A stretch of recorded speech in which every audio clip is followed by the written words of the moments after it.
President, tonight I'm going to speak about Saudi Arabia's brutal murder of U.S. resident and journalist Jamal Khashoggi. This despicable act has been condemned by the Congress, by the American people, and by governments and citizens around the world.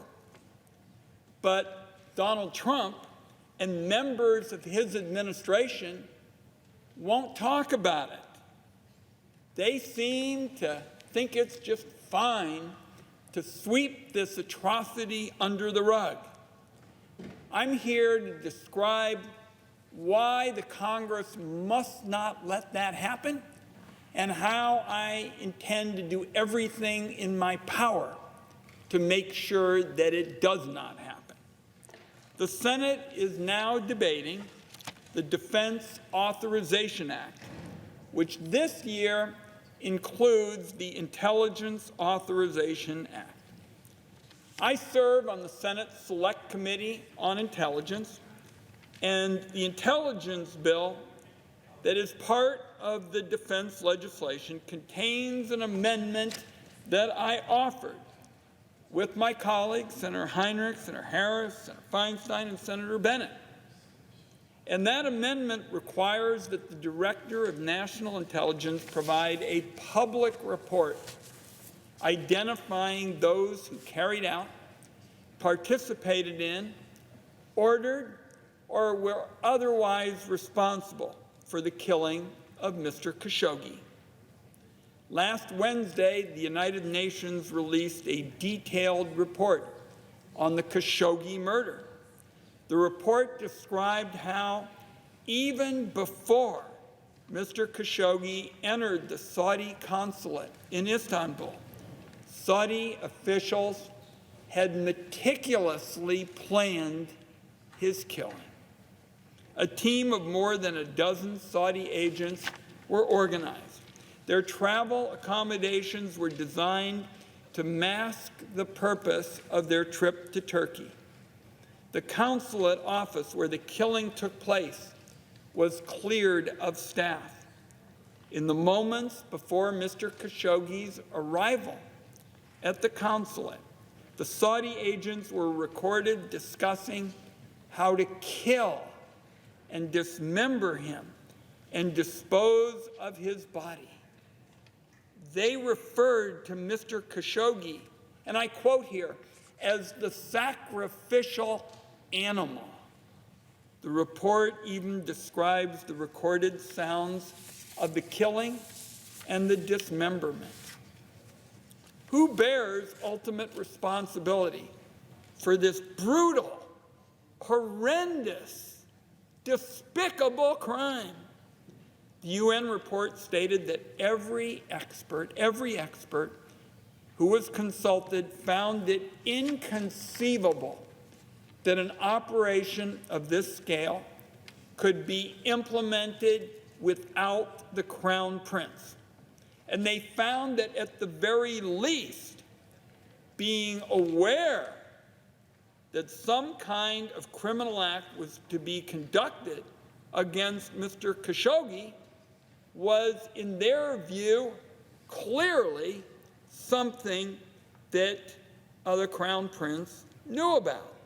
The UN then concluded that there was, and I quote here, credible evidence warranting further investigation of high-level Saudi officials' individual liability, including the Crown Prince's. And I have read that directly from the UN report.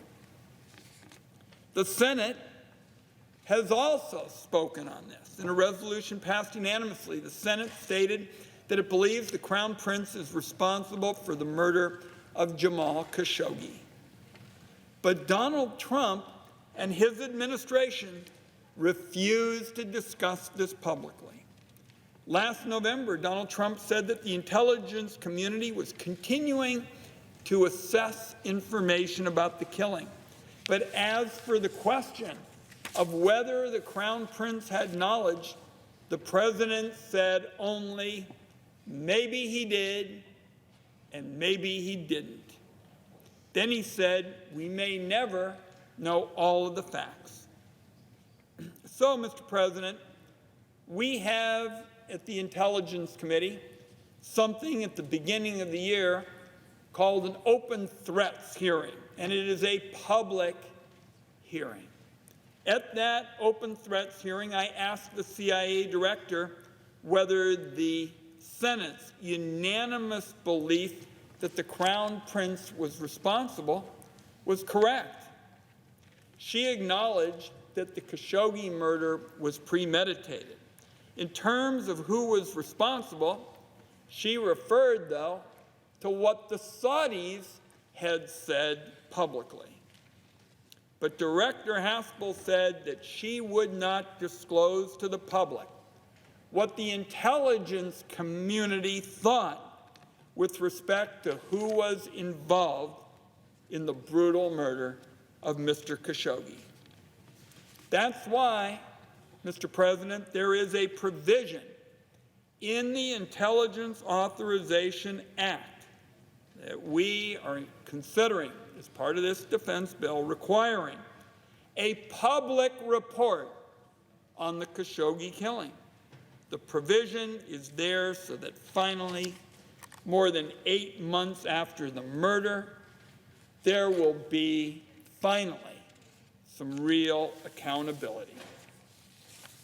Now, those who may be following these remarks or this discussion may ask, why does this matter? Why is this important? It matters because the Trump administration has bent over backwards to please the dictator running Saudi Arabia. The UN report recommended an FBI investigation of the Khashoggi murder. Donald Trump's made it clear he's not interested in that either. Part of a pattern. In one of the most dismal and disappointing responses I've seen to any national security concern, this administration refuses to look into whether Saudi officials helped Saudi criminal suspects flee the United States to escape justice. The administration continues to turn a blind eye to the Saudi government's grotesque human rights abuses. Donald Trump vetoed bipartisan legislation that would have ended U.S. support for a devastating and seemingly endless war in Yemen. The president recently invoked what I consider to be a phony emergency to go around Congress and to sell arms to the Saudis. Example after example, whether it's within our borders, in a consulate office in Istanbul or elsewhere, this administration's record is the same. They will help cover up the Saudi government's brutality. Mr. President, Jamal Khashoggi, besides being a U.S. resident, was a journalist who wrote for a U.S. newspaper. The absence of accountability for his murder sends a horrendous message that as far as the Trump administration is concerned, it is open season on journalists. Donald Trump is making this clear when he cozies up to dictators cracking down on journalists in Russia, in Hungary, and the Philippines. And that doesn't even include his affection for the dictator of North Korea, whereas we all know there's no press at all. Donald Trump's contempt for a free press here in the United States is as apparent as it is dangerous. His White House and the Pentagon have simply stopped all press briefings. Donald Trump has threatened to use the taxation and antitrust powers of the government to punish the media when they dare to criticize him. At his rallies, he whips up support against the media to the point where people are threatening journalists in attendance. Almost every day, he dismisses any media outlet that accurately describes what he disagrees with respect to their comments, the corruption in his administration, as fake news. Recently, he accused the journalists at the New York Times of treason after they dared to publish a story that displeased him. The Trump administration created a secret list of journalists it targeted for tracking and questioning. Journalists who were reporting on the administration's cruel treatment of migrants at the southern border. Border agents have even detained journalists, American citizens, and subjected them to prying and detailed questions about their travel and their work. And most ominously, over and over, he calls journalists enemies of the people. That is language that is designed to justify state repression or vigilante violence against journalists. It's also language that comes, unfortunately, directly from the worst dictators in history. But that is based on the record, based on the public statements that I'm walking through tonight, Mr. President. That's what Donald Trump thinks of the press, which is why the Saudis told him that Jamal Khashoggi was an enemy of the state. As far as I can tell, the president seems to believe that First Amendment freedom of the press basically should only apply to people who say nice things about him. I don't know of any provision in the First Amendment which the Founding Fathers felt so strongly about. They thought freedom of the press was almost as important as anything else people can imagine. Founding Fathers didn't in any way suggest that the First Amendment applies only to discussing nice things about someone who is a public official. Reporting facts to the public on corruption in the administration, on the president's tax cheating, on the administration's policy of locking up migrant children in cages without beds, soap, or toothbrushes. All this, evidently, Donald Trump considers to be a treasonous act. The brutal, premeditated murder of Jamal Khashoggi is, in my view, the canary in the coal mine for press freedom around the world. Mr. President, these are dangerous times for journalists. It's already a dangerous career in many countries. If dictators see the killing of Jamal Khashoggi as a signal that they too can get away with cold-blooded murder, then the question is, how many more journalists and dissidents are going to die? So that's why, as a member of the Intelligence Committee, I'm tonight drawing the line at right here. And for me, the events of the last week have only highlighted the urgency of this issue. In a nationally televised interview aired just yesterday, Donald Trump was asked repeatedly about the murder of Jamal Khashoggi. Each time he kept coming back to Saudi money. He said, and I quote, "Take their money." And he repeated it, "Take their money." Now, I disagree that U.S. arms sales to Saudi Arabia somehow mean that they have all the leverage and that the United States is helpless. But even more important, the message that impunity for a brutal murder can be bought is both repulsive and dangerous. Right now, Donald Trump is telling the Saudis and every other dictator in the world that for the right price, you can murder a U.S.-based journalist you don't like, you can dismember his body, and you can make it disappear. As far as Donald Trump is concerned, what we've seen recently is the lives of journalists are for sale.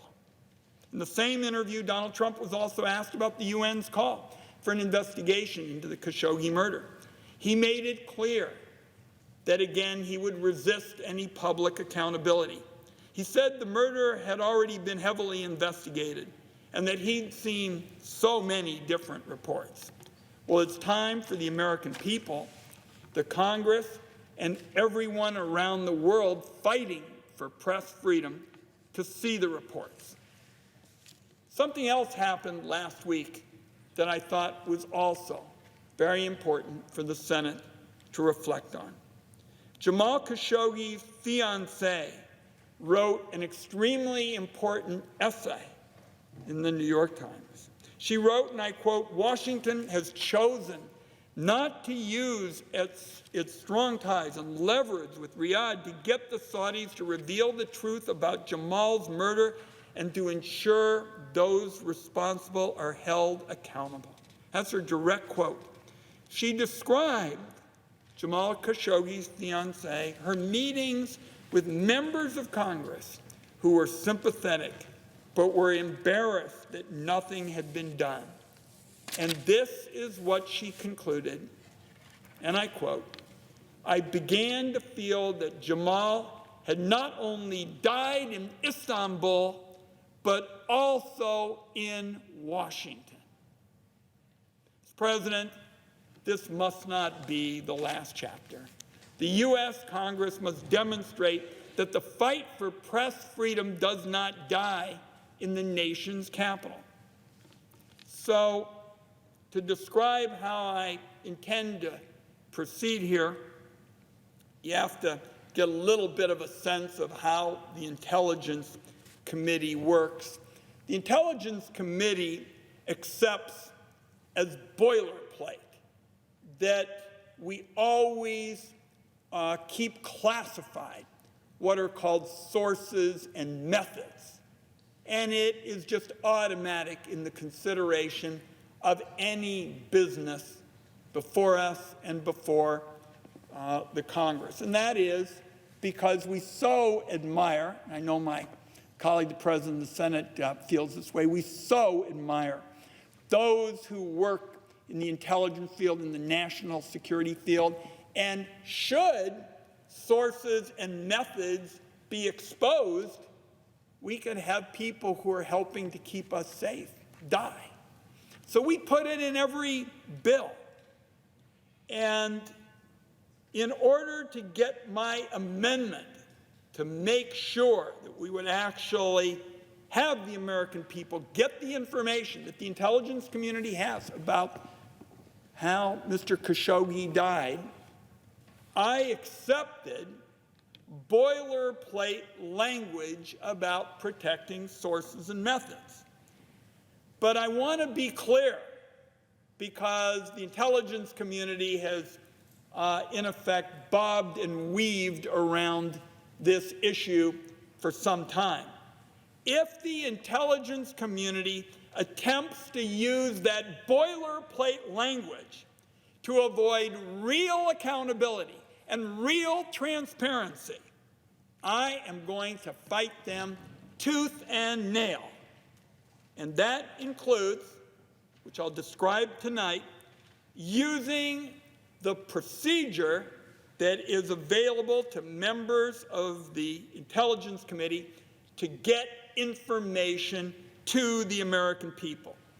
So I'm going to be specific here just for a moment.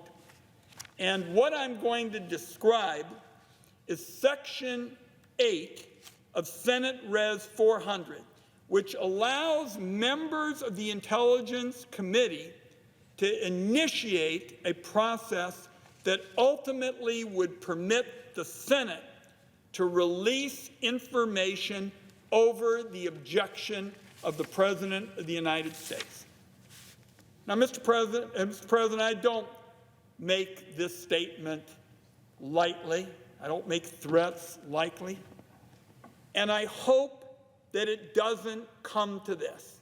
I hope that the intelligence community finally adheres to the intent of the provision in this legislation and tells the American people and the world what it knows about the death of Mr. Khashoggi. But if the intelligence community stonewalls again, once again, blocks the truth from the American people, I am not going to rest. The stakes are too high. Press freedom here and around the world must survive. Intimidation and murder cannot be allowed to stand.